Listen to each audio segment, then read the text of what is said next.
Hello and welcome to my YouTube channel again, that is Bio with Chipmunk. So today we'll talk about the next stages of the cell division. ठीक है, हमने इससे पहले वाली video में prophase पढ़ लिया. हमारा प्रोफेज में क्या क्या चीज़ें होती हैं, क्या क्या चेंजेस आते हैं, हमने वो पढ़ा. अब हम पढ़ेंगे आगे इसके आगे की स्टेज. प्रोफेज के बाद आपका क्या आता है, मेटाफेज आता है. मेटाफेज के बाद आपका एनाफेज आता है. ठीक है, तो अब हम उनको पढ़ेंगे. ओके,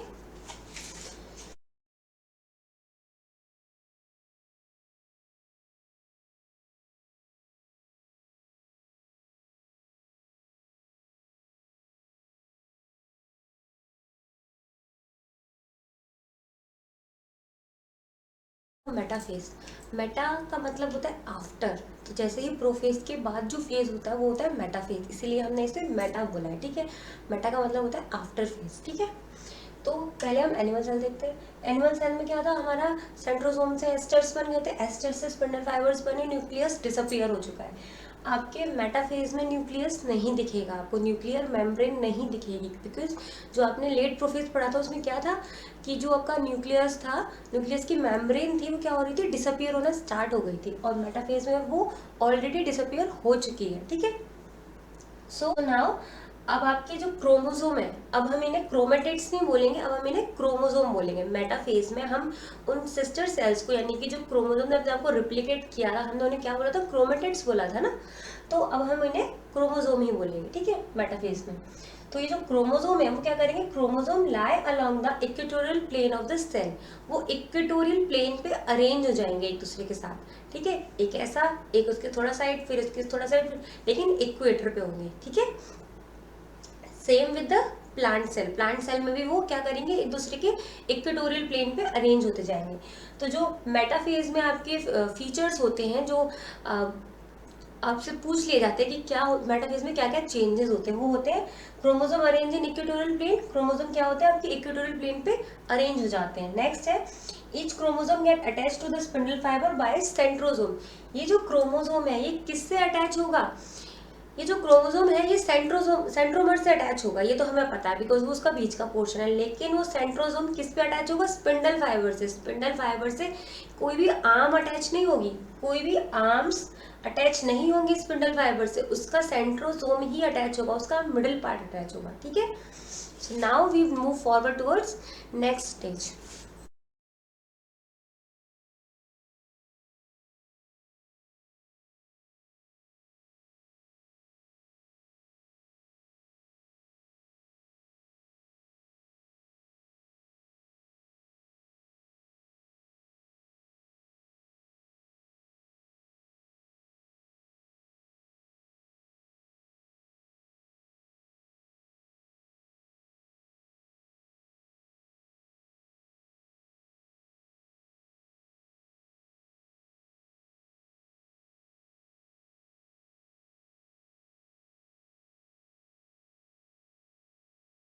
सो नाउ एनाफेज. एनाफेज आपका प्लांट सेल और एनिमल सेल दोनों में. ठीक है, एनाफेज में क्या होता है, जो आपके क्रोमोसोम्स थे, क्रोमोसोम्स पहले हमने क्रोमोसोम्स के कैसे देखे, हमने चारों लेग्स साथ देखे थे, चारों आर्म्स साथ देखे थे, ऊपर दो नीचे दो. ठीक है, तो अब क्रोमोसोम क्या करेंगे, यानी कि क्रोमेटिड सेपरेट. अब वो ऊपर का पार्ट अलग और नीचे का पार्ट अलग हो जाएगा. ठीक है, chromatid separates and move to opposite poles. वो क्या करेंगे, सेपरेट हो जाएंगे और अपोजिट पोल्स की तरफ मूव कर जाएंगे. दोनों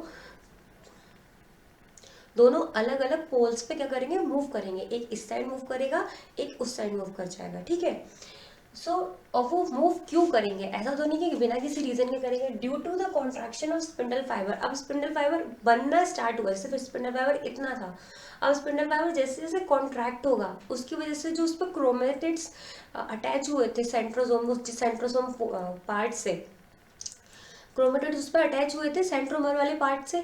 तो वो क्रोमोसोम क्या करेंगे, वो भी स्ट्रेच होंगे साथ में. तो जब वो स्ट्रेच होंगे तो वो क्या करेंगे, वो भी स्पिंडल फाइबर्स के साथ साथ पोल्स की तरफ मूव करना स्टार्ट कर देंगे. ठीक है, same goes with the plant cell. Plant cell में भी वही फिनोमिना होगा जैसे आपका एनिमल सेल में हो रहा है.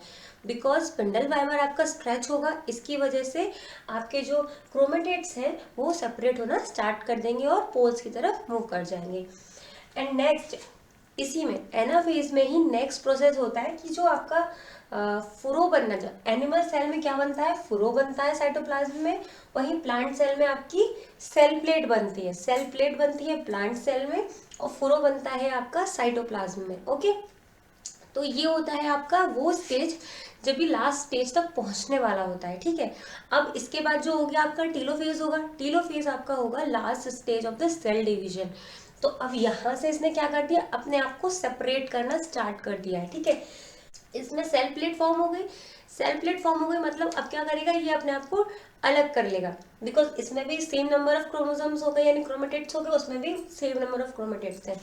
सेम इधर, इधर भी सेम नंबर ऑफ क्रोमेटिड्स हैं आपके, और इधर भी सेम नंबर ऑफ क्रोमेटिड्स हैं, और इसने क्या कर लिया, बीच में फुरो क्रिएट कर लिया है। ठीक है, तो अब जब टीलोफेज होगा तो ये क्या कर लेंगे, अपने आप को अलग कर लेंगे। ठीक है, आपका मेटाफेज और एनाफेज ये मैंने दोनों कंप्लीट किया है। इसमें जो भी क्वेरी हो आपकी सेल डिवीजन से रिलेटेड, आप प्लीज़ मुझे कमेंट सेक्शन में एक बार बता दीजिए। Okay, Please like, share and subscribe to my YouTube channel Bio with Chipmunk.